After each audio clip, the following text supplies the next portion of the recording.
Ayan, magandang umaga na po, no? 1:45 na po ng umaga dito sa Australia. At sana bukas ko na to gagawin na pero hindi na po ako makapakalimpusa dito. Dito sa mga bagong pumasok na balita. At nanood din po ako at nakinig doon sa live ni Attorney Enzo. Ayan, mabuting nakikinig po din tayo at nanonood ng Attorney Enzo, no? Kasi marami po tayong natututunan, no? Mula nang nawala po si Ka-Percy, sa kanya na po tayo nagsubaybay at kay Kawaldi Carbonell, no? Pero talagang matindi na tong na to, at sana nga po ay matuldo ka na ito at maituro na kung sino ang mastermind. Pero gaya po ng sabi ko, may bagong pumasok po na update sa pagmi-meeting ni Roy Mabasa kasama si Toto Kausing kahapon ng hapon. Kaya ito, pakinggan po natin ang balita na pumasok, ha. Ayan, ito saglit lang po. Ayan. Patay sa broadcaster na si Percy Lapid. Ito'y ayon sa kapatid niya na si Roy Mabasa na nakipagpulong kanina sa DOJ at NBI. Ang pangako sa kanya, masasambahan ng kasong murder ang mga sangkot sa krimen. Nagpapatrol, Mike Navalio. Ayan.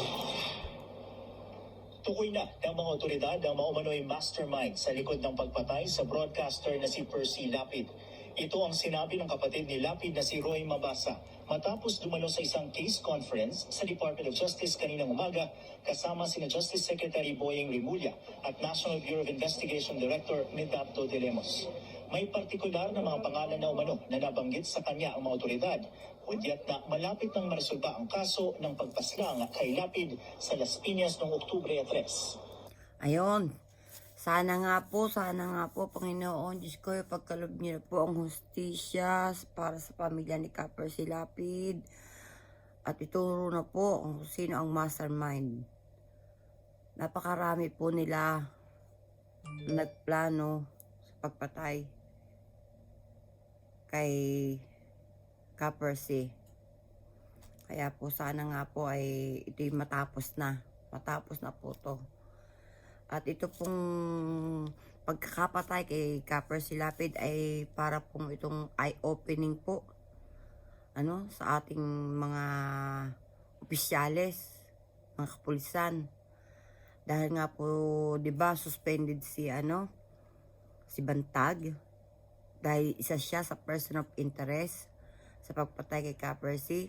So ang nakapwesto po ngayon ay si Katapang, which is galit na galit si Bantag dito kay Katapang dahil pinag-iinteresan daw yung kanyang posisyon sa Bucor. Pero anyway, unahin po natin tong interview kay Roy Mabasa. Sa palagay ko, nalalapit na tayo ron, sapagkat yung sa aming mga pag-uusap kanina, mukhang meron ng tinutumbok. Subalit, I'm not at liberty to say to you kung ano yung mga pangalan o kakikilanlan. Hayaan po natin ang DOJ na tapusin yung kanilang trabaho. Ayan, meron na pong mga pangalan, pero hindi pa lang po nila maisabi at kailangan po tayong mag-abang sa November 4. November 4 po ang susunod na hearing at doon po ay tutumbukin na ang mga masterminds, sa pagpaslang kay Ka-Percy Lapid. At Diyos ko, sana naman nga po ay tamang tao ang magbayad sa kasalanan na ginawa nila kay Ka-Percy. Sama ang NBI at ang PNP. At magkakaroon yata ng announcement in the next 1, 2, or 3 days. Maybe on Saturday. We have to tie up some loose ends. We need another two more case conferences to be able to go through this. Because it's a very elaborate thing. Hindi naman ito gano'ng kasimple. Marami talagang angles na kailangan i-work out. And we will answer them in due time. Kung hindi namin matapos sa Sabado, then we'll make it Monday. Hindi rin muna sinabi ni Mabasa kung ilan ang balak kasuhan ng mga otoridad. Isa sa mga lumulutang na pangalan ay kay dating Bureau of Corrections Chief Gerald Bantag. Dati nang itinanggi ni Bantag na may kinalaman siya sa pagpatay, pero gaya ng PNP, itinuturing siya ni Mabasa bilang isa. Bilang na ang araw mo, General Bantag. Sa may 160 persons of interest sa kaso, lalo't siya ang nagpapatakbo sa bilibid nang mapatay ang kanyang kapatid. Sa bilibid umano nang galing ang utos na ipapatay si Lapid. Hindi naman tayo magtataka sapagkat yung mga nangyari sa loob ng bilibid ay sa ilalim ng pamumuno ni General Bantag. But as I said, hahayaan po natin ang otoridad na magbanggit ng mga pangalan. O ayun, pinapabaya na ni Roy Mabasa sa NBI at sa mga humahawak ng kaso na ito.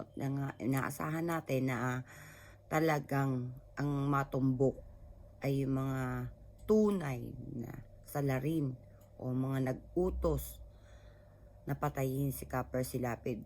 Kasi ang itinuturo naman nitong si Bantag na pinipinpoint niya ayun daw 3 grupo. 3 grupo daw sa Bilibid.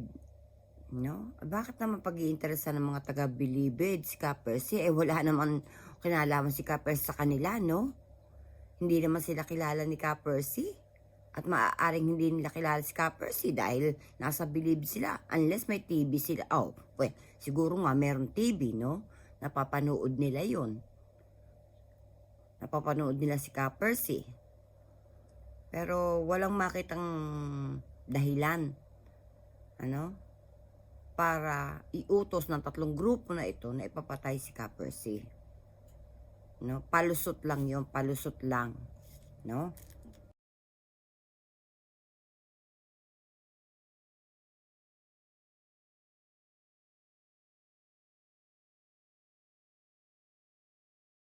At ito pa, may karugtong pa po yun. June Villamor, na umano'y middleman sa kaso ng pagpatay sa mamamahayag na si Percy Lapid. Katunayan, isa sa ilalim umano sa forensic examination ang mga nakuhang cellphone para malaman kung... Ayan, kasi nga po nilinis ni Katapang ang Bilibid at nakakapangilabot po ang mga na kumpiska sa loob ng Bilibid. Mga droga at 7,500 na beer in cans po. Diyos mio, sang damakmak po ang mga beer. At ang mga cellphones, ang dami pong cellphones. Gadget, ang dami pong laptop, no? Ang dami mga iPad doon, no, mga tablet. At higit sa lahat, ang dami pong droga. May mga droga din. Isipin nyo, paano nakapasok yun doon? Si Bantag?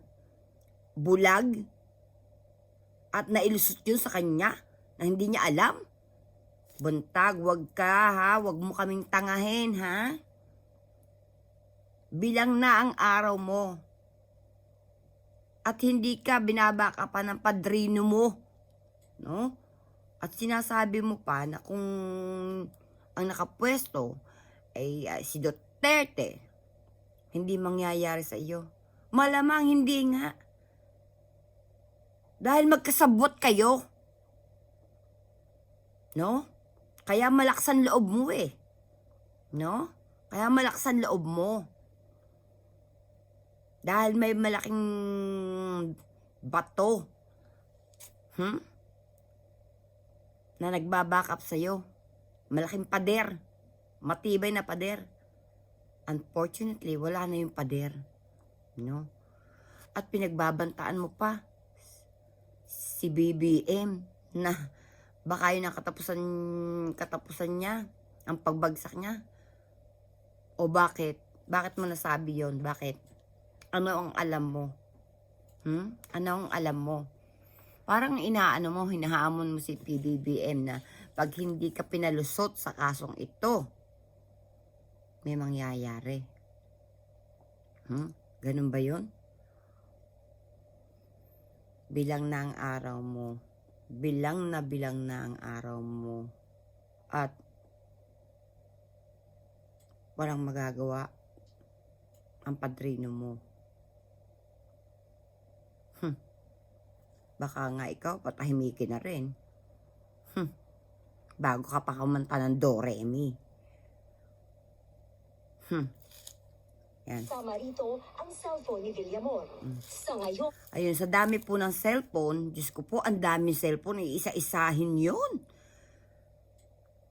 Nabuksan. No?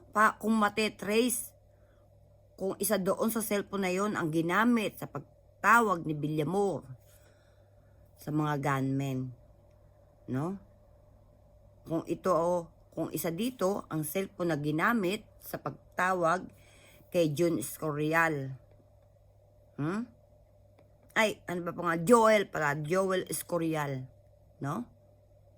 Dahil ito pong middleman na nasa loob na napatay na si June Villamor. Ito po ang tumawag kay Escorial, kay Joel Escorial para iligpit si Ka-Percy. Diyos mio, sa dami ng cellphone doon, no? Sa dami ng cellphone, sa dami ng laptop, ng iPad, ng tablet, mahihirapan sila sa dami niyon. Siguro magtutulong-tulong nga mga expert, no? Ang mga IT technician siguro, no? Sana nga po, no? Isa doon, o baka naman dinurog na yon. Dinurog na yun ni Bantag, minaso na. No? 13 PDL na persons of interest sa kaso ang na-secure at itinurn over na ng Bucor sa Department of Justice. Yun. Sinafety na yung iba pa na persons of interest o yung may kinalaman. At ang iniisip ko, meron ba security ito si Bantag? O parang free lang siya na gawin niya kung ano gusto niya, labas-masok siya, punta siya dito, punta siya doon. Ganon, wala siyang bantay na pulis, wala ang nag-guard sa kanya, no? Paano kung magpakamatay itong si Bantag, no? Mag-suicide to, no? O baka iligpit siya, no? Nung kanyang master, no? Yun ang parang hindi naman nababanggit na mayroong security si Bantag. No?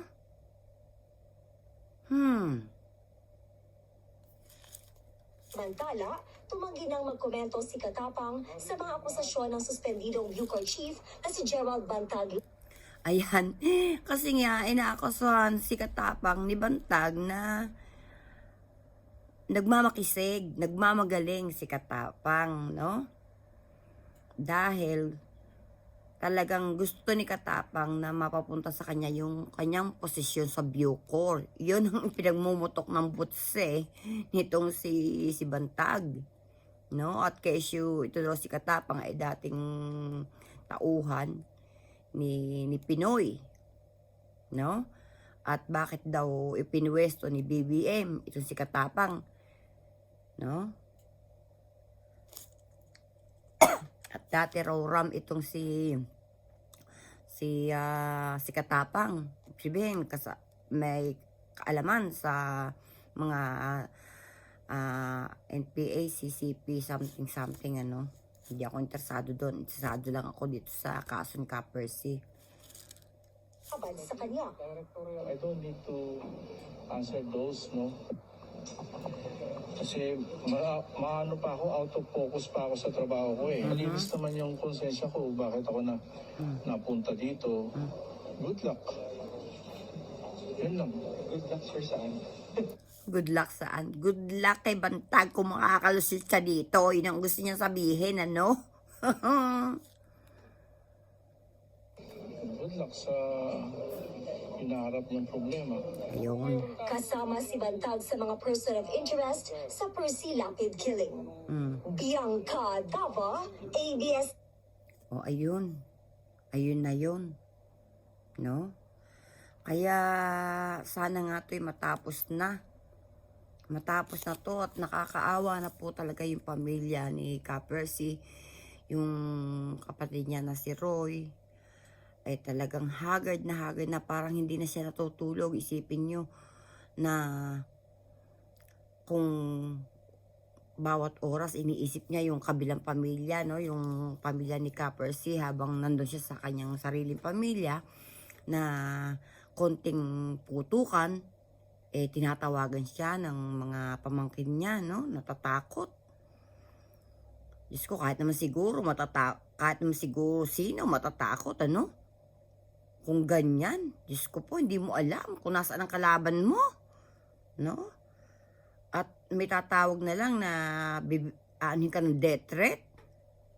Kahit naman siguro kakatugin ng tuhod, ano? At hindi na magkakatulugan. Diyos ko po, Santa Maria. Diyos ko, ang mga taong ito'y para nalaang pumapatay ng manok at parang mga pumipitik na lang ng langaw, no? Diyos ko, paano kaya ito? Sana naman po talaga, Panginoon, pagkaloob nyo na kapayapaan sa Pilipinas, no? At itong mga gumawa nito kay Ka Percy, hindi nila iniisip siguro, o hindi nila ni sa hinagap, hindi nila inisip na lalaki ng ganito, no? Lalaki ng ganito ang pag-iimbestiga sa kaso ni Ka Percy. Akala siguro nila Percy Lapid, maliit lang yan, saglit lang yan, pag namatay siya tapos na, no? Hindi sila naging maingat, ang dami lang sablay. At ako'y parang nag-iisip, ano, itong si Joel Escorial, ano, hard killer to, mamamatay tao to, ang buhay sa kanya ng tao ay baliwala. Pero sinaniban siya ng takot at konsensya, no? Sinabi niya lang yon kasi napicturean siya, no? Kung hindi siya napicturean sa CCTV, no? Lusot na sana at baliwala na sa kanya yung buhay ni Ka Percy. Ang kaso, nakunan siya ng picture, no? Na-picturean siya. Kaya hindi lang konsensya 'yon. Natakot na rin siya. At kung makikita niyo yung unang ano niya, na parang takot na talaga siya, no? Parang nag-iiyak siya yung pulang-pula yung mata niya, nag-iiyak. It's either nagdroga siya or talaga lang nag-iiyak na siya sa takot, no? Kasi magamaga yung mata niya, pulang-pula yung mata niya, no? Parang galing sa iyak yung unang araw ng kanyang interview, no? Pansin niyo, pulang-pula. Mamamatay tao siya. Tapos makikita mo umiiyak, lumalambot. Nung pinatay niya si Ka Percy, baliwala sa kanya yon. Nagkataon lang na nahuli siya. Nahuli siya ng CCTV. Pero kung wala yung CCTV, wala na. Tapos na. Hindi na yung masosolve. Kaso, nakunan siya Natakot na rin siya para sa sarili niya. Na baka siya ipapatay. No? Nung umaga na siya iniharap, no, sa media, at inamin niya na siya ang bumaril kay Ka Percy. Ilang oras lang, no, nung kanyang press con, ilang oras lang nang sinabi niya na ang middleman ay nasa Bilibid. Ilang oras lang namatay, no? Si Villamor. At ayun pa, kung hindi pinagbigyan ang second autopsy, dahil ba nga na-autopsy na ng NBI at sinasabi nga na ang cause of death is natural, no? At wala silang nakitang anuman, basta namatay na lang, atake, gano'n. Pero noon si Dr. Raquel Porton ang sumuri, sumablay na naman sila doon, no? Sumablay na naman sila doon, hindi na naman ginalingan, no? damay-damay na to eh. Damay-damay na talaga to eh. Damay-damay na talaga, no? Isipin mo, inimbalsa mo. Ang dami pa rin natira. Hindi toro, yung, kumbaga, hindi talaga ginalingan, no? Tapos yung taga-NBI na inaasahan natin na talagang bubusisi, no? Aalamin ang pagkamatay ni June Villamor, no?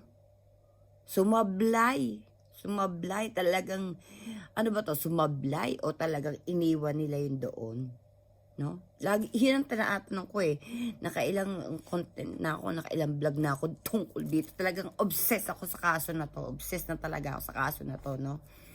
At, yun nga, may nakuhang ihi, no? Na inexamine ni Dr. Potun. At nalaman nga na mayroong droga. Mayroong amphetamine o shabu. No? Kaya nga yung nauna kong isang vlog na parang hinahamon ni Dr. Potun itong NBI. No? Kasi nung siya na nga raw ang mag-autopsy, dumating daw yung NBI at may kasama pang ilang tao at meron pang videographer. Inirefuse ni Dr. Porto na hindi sila gumagamit ng ganun kapag sila nag-autopsy, no? Nagsasagawa ng autopsy. Kaya hindi niya pinayagan na yung mga yun ay nandun. At saka sa unang sinabi na rin naman niya na bakit pa, nakikita nyo na naman to, nakunan nyo na ng picture, ano? Nauna na kayong nag-autopsy, ano pa? At yun na nga, ni-refuse niya, no? Ni-refuse ni Dr. Potun na nandun yung mga NBI. So, bakit pa nga? No? Ano ay kinakabahala nila? Diba? So, ayun na nga, meron palang inililihim. No? Hindi lang sinabi. Kaya nga, ang sabi ni Dr. Portun, no? Kung may doubt ang NBI na nag-autopsy, magpakitaan sila ng mga report, no? Ano ba tawag doon? Ayun. Yun nga, magpakitaan sila ng documentation, no? Yun ang hamon ni Dr. Portun. Di magpakitaan na lang ng documentation, yung resulta ng autopsy, ha? Kasi kung sasabihin daw ng ipagpipilitan ng NBI na heart attack yun ang cause of death, sasabihin niya, hindi heart attack kinamatay niyan. Strangulation, no? Strangulation ang ikinamatay ni June Villamor, hindi atake sa puso. No? So, ayun. Antayin na lang ulit natin kung ano ang mangyayari, no? Sa November 4. Kailan ba yung November 4? Friday. Oh, today is Thursday. Isang araw na lang. So, talagang aabangan ko po yan. Aabangan ko po talaga to. No, sa ngayon pa lang hindi na ako makatulog. Ano, talagang obsessed na ako dito sa kaso na to. At siguro kung makikita sa mga vlog ko, karamihan dito ay about kay Percy. Dahil sa nasabi ko nga po noong una, ito ay nakapag-vlog ako dahil gusto kong i-voice out na rin at ipakita yung suporta ko kay Percy, no? Na gusto kong marinig nyo ang aking side, yung gusto kong malaman kung ano rin ang nasa loob nyo, no? Kaya gumawa ako ng sarili kong channel, no? Para, ayun. So,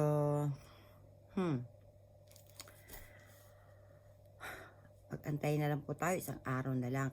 Pero sabi ni Boyeng Remulla, kung hindi Biyernes, Sabado, o Lunes na, kung hindi agad matapos, no? Mahaba-haba to. Naku, mahaba-haba to. Medyo matagal-tagal tong bunuan, no? At General Bantag, bilang na ang araw mo, no? Tapos na yung maliligayang araw mo. Kaya para malinis naman yung konsensya mo, sana at the end, no? Magsabi ka ng totoo. Kasi kawawa ka din. Kasi ginamit ka lang din, no? At ikaw naman yung nasilaw. Nasilaw. From warden to general ng Bucor. Imagine, no? Sabi nga ni Kapers yan, ang bilis ng promotion mo. Kumbaga sa grade 1, na andoon ka agad sa grade 6, no? So, good luck sa iyo, Bantag. At sa mga followers naman ni Bantag,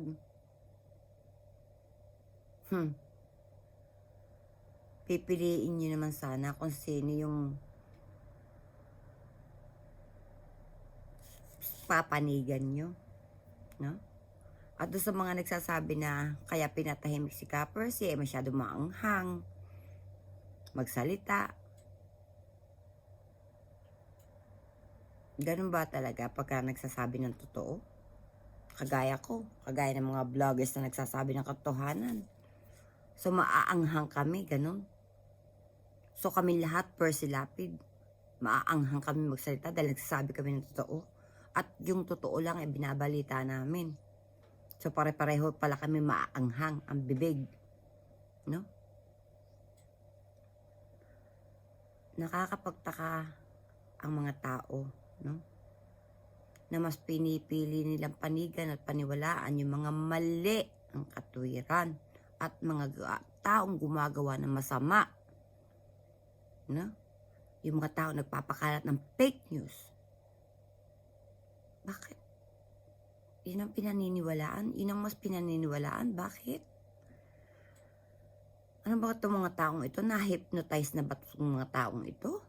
At parang na lang sila mga tango, at oo na lang ng oo, tama si Bantag, oo, Bantag kami, oo, kay BBM kami, kay ganito kami, kay Duterte kami, ganito, tama siya, tama sila. Diyos mio, may mga kulaba ba inyong mga mata? At may mga barang inyong tainga? Diyos mio. Ng mga taong pumapanig sa mali, anong napapala nyo? Sa ganyan? Anong napapala nyo? Kung kayo mga magulang, ganyan ay tuturo nyo sa mga anak nyo. Maniwala sa mali. Eh di parang sinabi niya rin na, lumabang ka sa akin anak, labanan mo ko. Maglalabang kayo, kayong mag-ina, kayong mag-ama. Dahil ganun yung pinalaki yung mga anak mo eh. Yung sinasabi nila, minsan, kung ano ang puno, yun ang bunga. Ang santol, hindi mangmumunga ng bayabas. Ganun.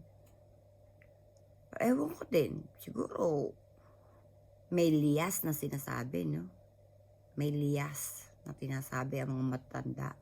Alam niyo yun, yung liyas na munggo. Kasi di ba yung liyas na munggo, naman ako sa lola ko eh. Yung liyas, munggo na kulay berde. Munggo, lahat sila kulay green. Tapos may nahalong isang pula. Ayun siguro maaari, no? Pero sa isang pamilya, lagi may black sheep.